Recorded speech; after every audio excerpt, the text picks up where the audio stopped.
என் குழந்தை நல்லாவே படிக்க மாட்டேங்குது, டியூஷன் அனுப்பி கூட சரியா படிக்க மாட்டேங்குது, மேக்ஸ் வரல, சயின்ஸ் வரல, அப்படி என்று கவலைப்படுகின்ற பெற்றோர்கள் நீங்களாக இருந்தால், அப்படி கவலைப்படுகின்ற தாய்மார்களாக நீங்கள் இருந்தால், உங்களுக்காக ஒரு வரப்பிரசாதமாக அமைந்த நல்ல நாள் தான் இந்த வைகாசி விசாகம். இந்த வைகாசி விசாகம் தான் முருகப்பெருமான் பிறந்தார் என்று கருதப்படுகின்றது. விசாகம் என்றாலே ஞானத்துக்கு உரித்தான நட்சத்திரமாகவும் சொல்லப்படுகின்றது.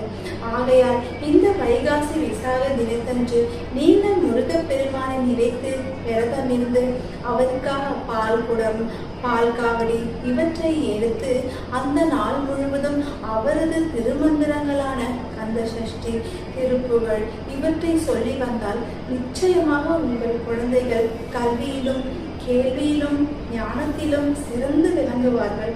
மேலும் இந்த நாளன்று நீங்கள் உங்களால் இயன்ற அளவு பென், பென்சில், நோட்புக் இவைகளையும் யாருக்காவது குழந்தைகளுக்கு தானமாக கொடுங்கள். இந்த தானமானது உங்கள் குழந்தைகளை மேல்மேலும் கல்வியில் உயர வைக்கும்.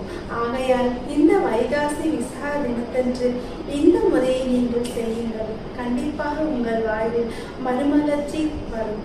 ஓம் சரவண பவ.